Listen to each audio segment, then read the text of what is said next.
Your show, what have you planned for?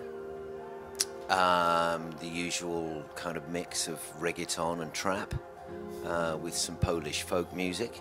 We're looking to introduce some llamas in the show. I agree.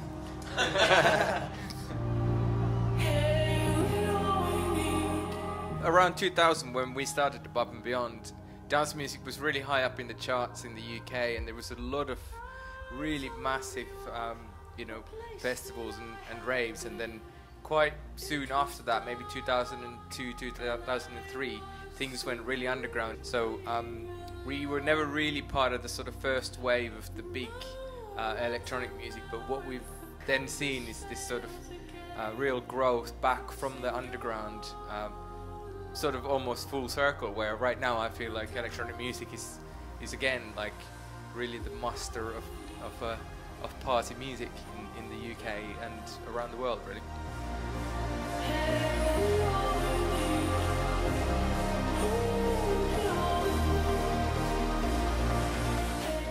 I met Jono at university because I'm originally from Finland, and I came to London to study music business, and Jono had moved to London to do the same thing. So we met up in university, and we're both individually making dance music ourselves.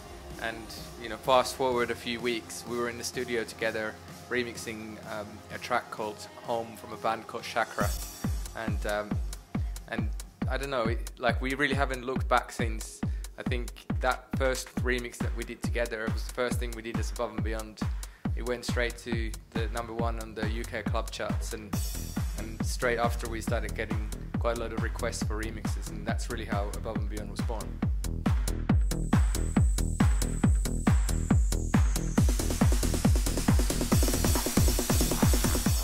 Doing music which is slightly underground and on your own terms, I think does mean that some of the more obvious success routes like pop radio and so on aren't open to us, and I think that's allowed us to build our own audience very steadily and slowly and surely over the years, and it makes it very enjoyable and predictable and sustainable, I think.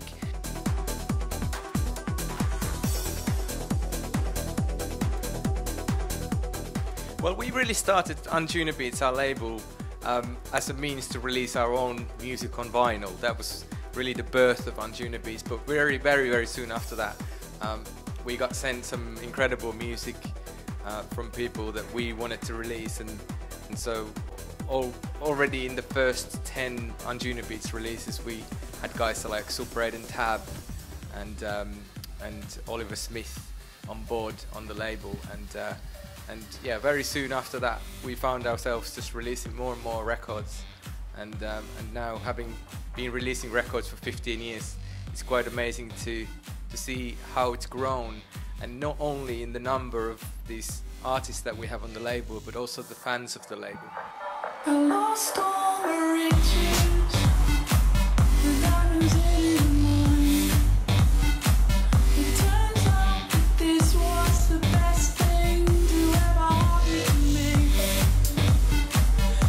Above and Beyond's musical style has always been rooted in songs. We started to remix songs when we started, and then very quickly we started making our own songs, and so it's always been a band in a way. We write a lot of the songs that we put out, not all of them, but I think the songs that we write together kind of set the template for the subject matter that the songs that we put out, and we sing about life and all its complexities. We don't really make party music per se, so we're trying to make music which is timeless. We're trying to make music which can stand the test of time, and we're hoping we can write songs that are still being played in 20 years time.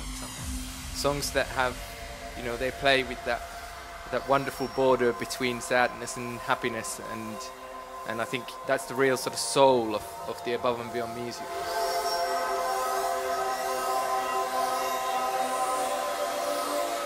We've got plenty of time, I think.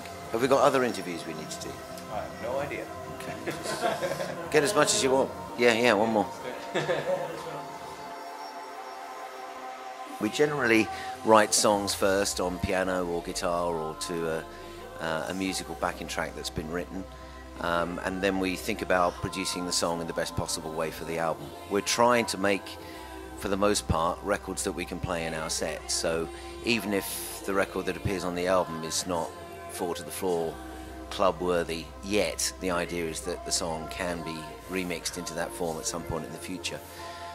And the sort of sandwich that lives in has been kind of changing over the years. Obviously, when we were starting, we were doing, you know, sort of 138 BPM trance, and things have maybe, you know, in some cases now been released without any drums. I think the sort of general grooves have become, you know, maybe a bit more sort of funkier and groovier. But I think the sort of heart and soul of the Above and Beyond music actually hasn't changed that much, and it's really interesting to see, you know, where we're now